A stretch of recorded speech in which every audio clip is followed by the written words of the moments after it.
YCP party. గతంలో YCP party ప్రభుత్వం ఉన్నప్పుడైనా సరే, వైఎస్ఆర్ పార్టీ గెలిచినప్పుడైనా సరే, టీడీపీ పార్టీ చేసిన విమర్శల్ని తిప్పికొట్టలేకపోయింది.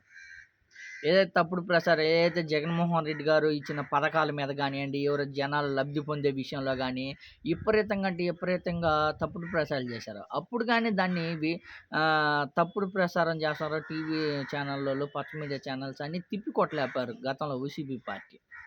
అదేవిధంగా ఇప్పుడు 2024లో వైసీపీ పార్టీ ఓడిపోయిన తర్వాత, టీడీపీ పార్టీ గెలిచిన తర్వాత ఏదైతే అరాచకం సృష్టిస్తున్నారో, ఈ అరాచకాన్ని గాని తిప్పికొట్టలేని పరిస్థితి అయిపోయింది విచిత్రంగా.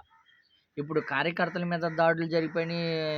సచివాలయాన్ని కూల్చేశారు. అన్నీ ధ్వంసం చేసి అయిపోయింది. ఇప్పుడు ఏకంగా పార్టీ ఆఫీసులు గాని కూల్చేశారు.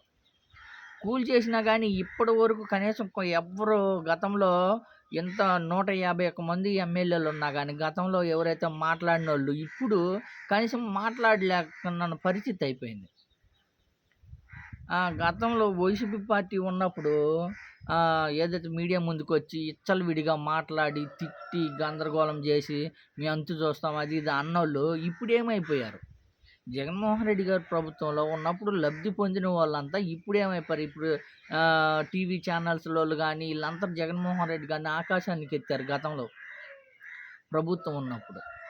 ఆకాశం గాదు అసలు ఆయన ఆయన లేడు జగన్మోహన్ రెడ్డి గారి తర్వాత నేను ఎవరైనా అంత అభివృద్ధి చేశాడని ఎన్నెన్నో మాటలు చెప్పారు.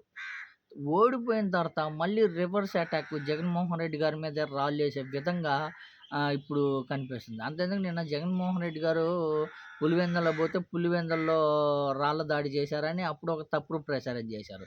ఇప్పుడు మళ్ళీ బెంగుళూరు ఎళ్తే బెంగుళూరులో వైసీపీ కార్యకర్తలే తిరగబడి ఆహ్, హ్మ్. సైకో జగన్ అని నినాదాలు చేస్తున్నారని అదొక తప్పుడు ప్రచారం చేస్తారు. ఇన్ని తప్పుడు ప్రచారాలు చేసినా గానీ గతంలో వైసీపీ పార్టీ తరపున లబ్ధి పొందిన నాయకులు గానీ, ఎవరైనా ఉంటారో వాళ్ళు గానీ ఎవరంటే నోరు మెదపకుండా సైలెంట్ అయ్యే పరిస్థితి అయిపోయింది. పైపెచ్చు పార్టీ ఆఫీసులు కూల్చేసినా గానీ వైసీపీ నాయకులు గానీ దాన్ని ఖండించి ధర్నా చేసి, దీక్షలు చేసి మమ్మల్ని చంపుతారా? ఏం చేస్తారా? అనే విధంగా ఒక్కరంటే ఒక్కరు మాట్లాడని విధంగా ఇప్పుడు వైసీపీ పార్టీ ఉందనే చెప్పుకోవచ్చు. ఎందుకంటే గతంలో వైసీపీ పార్టీ ఉన్నప్పుడు ఈ అరాచకాన్ని ఆపలేకపోయారు. టీడీపీ పార్టీ చేసే అరాచకాన్ని ఆపలేకపోయారు. ఇప్పుడు ఓడిపోయిన తర్వాత గానీ ఇంకా విపరీతంగా ఎక్కువైనా గానీ దీన్ని కంట్రోల్ చేయలేకపోయింది. గతంలో వైసీపీ ఎమ్మెల్యేలు ఉన్నారు గదా! ఈ 151 మంది ఉన్నారు గదా! ఈ 150 మంది గతంలో మాట్లాడినోళ్ళు ఇప్పుడు కనీసం 150 మంది కనీసం 50 మంది, కనీసం 20 మంది, కనీసం 10 మందైనా మాట్లాడేవాళ్ళు లేకపోవడం విచిత్రమనే జెప్పుకోవచ్చు. లబ్ధి పొందారు గతంలో వైసీపీ పార్టీ జగన్మోహన్ రెడ్డి గారి తో ఉన్న కొంతమందైనా లబ్ధి పొందారు గదా! ఈ లబ్ధి పొందినోళ్ళు ఇప్పుడొచ్చి బయటకొచ్చి మాట్లాడడానికి ఏముంది? ఎవరు మాట్లాడలేని పరిస్థితి అయిపోయింది. సైలెంట్ అయిపోయింది.